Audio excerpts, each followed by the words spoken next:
What if I told you that a man walked this earth in the 20th century, not in ancient times, not in myth, who bore the wounds of Jesus Christ on his body for 50 years, a man who appeared to people on the other side of the world while never leaving his monastery, a man who could read the hidden sins of strangers he had never met, a man who fought, physically fought, demons in the dark of night, night after night for decades. This is not legend. This is not folklore. This is Padre Pio. Who was Padre Pio? Francesco Forgione was born on May 25, 1887 in Pietrelcina, a small sun-baked village in southern Italy. From his earliest years, it was clear this child was different. He spoke of visions. He saw angels. He conversed with Jesus and the Virgin Mary as naturally as other children spoke to their friends. And for years, he assumed everyone experienced the same things. He didn't yet know he was extraordinary.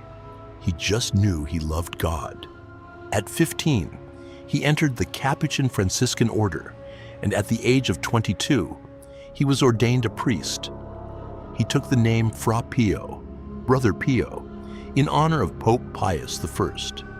He was gentle, he was humble, he was, by most outward appearances, a simple friar in a small monastery in the mountains of southern Italy. But God had chosen this quiet man for something that would shake the world. The stigmata, the wounds of Christ. On September 20th, 1918, something happened that would define the rest of Padre Pio's life. He was kneeling in prayer before a large crucifix in the choir loft of the church at San Giovanni Rotondo when he fell into a deep ecstasy. When he came back to himself, he was bleeding from his hands, from his feet, from his side. The wounds of the crucifixion, the very marks that Christ bore on the cross, had appeared on Padre Pio's body. He wept. He begged God to take the wounds away, not out of fear of the pain, but out of humility. He felt unworthy. God answered him, but only partially. The visible wounds remained. For 50 years, Padre Pio bore the stigmata, losing an estimated cup of blood every single day. Doctors examined him repeatedly. They were baffled. The wounds never became infected. They never fully healed. There was no medical explanation. One physician, called in by the Vatican to evaluate him skeptically, left the examination a changed man.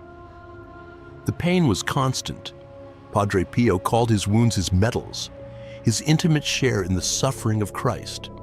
He wore half gloves to celebrate Mass, and still the blood would seep through. 50 years, every single day. When Padre Pio died on September 23, 1968, the wounds had completely disappeared from his body, leaving behind only smooth, unblemished skin, no scars, no marks, as if they had never been. Doctors who examined his body had no explanation. They still don't. The battle with demons. Now, I want to tell you about the part of Padre Pio's story that many people don't know. Or perhaps they know, but look away from because it's unsettling. Padre Pio was, for most of his priestly life, under violent physical assault by demonic forces. This wasn't metaphorical. This wasn't spiritual unease or dark thoughts. His fellow friars would hear it through the walls at night, crashing, banging, the sounds of a struggle. They would rush in to find Padre Pio bloodied, bruised, thrown from his bed, his cell in disarray.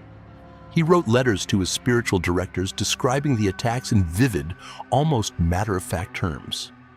The demons took on physical forms, sometimes monstrous, sometimes seductive, sometimes disguised as his superiors, or as Christ himself, trying to deceive him. Padre Pio learned over time to test them. Padre Pio's confessional ministry alone is estimated to have brought millions of souls back to God. The line to confess to him stretched for days. People traveled from across the world.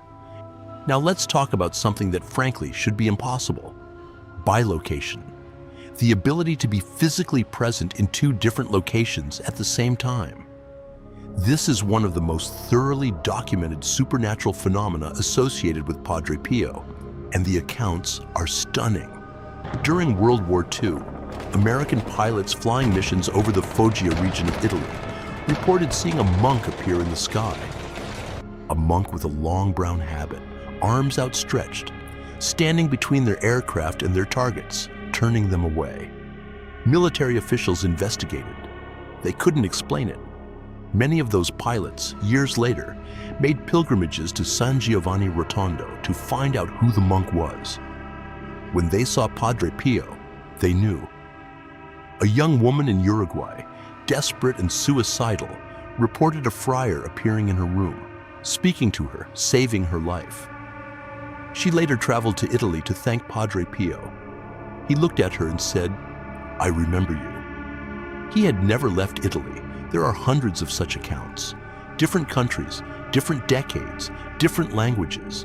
How do we explain this?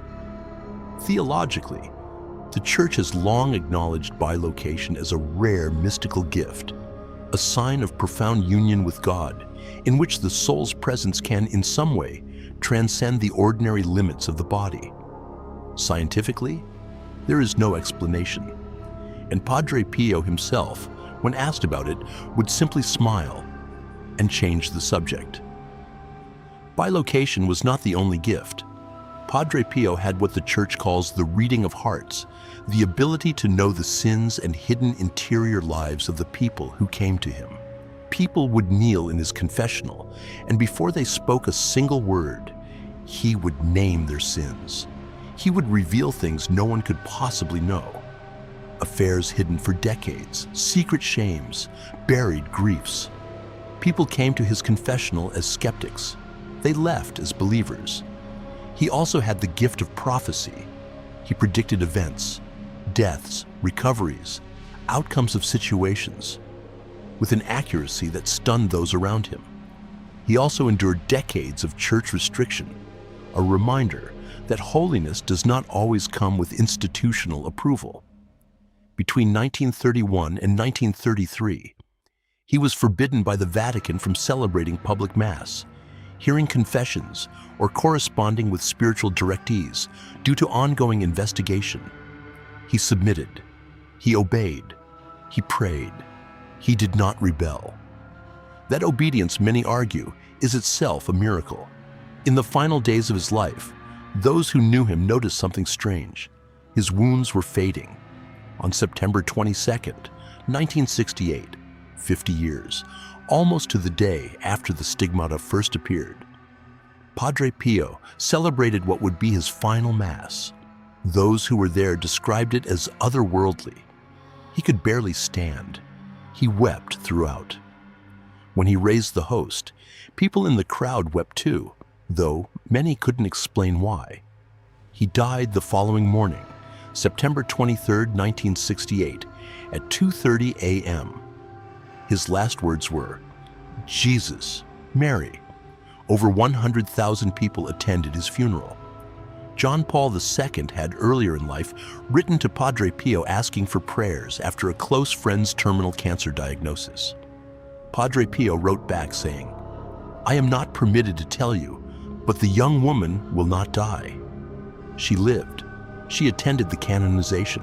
I want to close with something Padre Pio said, a simple sentence that I think holds everything. Pray, hope, and don't worry." This was a man who endured 50 years of bleeding wounds, nightly demonic attacks, decades of institutional suspicion, constant physical pain, and yet, pray, hope, and don't worry. Not the advice of someone putting on a brave face, the advice of someone who had genuinely touched something beyond this world. Someone who had looked into the dark, truly looked, and found it no match for the light. Whether you are coming to this story as a devout Catholic, as a curious skeptic, or as someone simply hungry for something real in a world that often feels hollow, Padre Pio's life is a confrontation. It demands a response. He was declared a saint by the Church.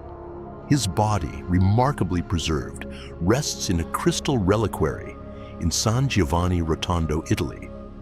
And to this day, millions visit him every year.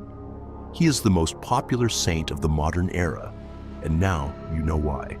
If this story moved you, if it made you wonder, or question, or feel something, subscribe. There is so much more to explore on this channel. Saints whose stories will shake you, miracles that defy explanation, a faith that is far stranger, far more alive, and far more wondrous than the world gives it credit for. I'll see you in the next video.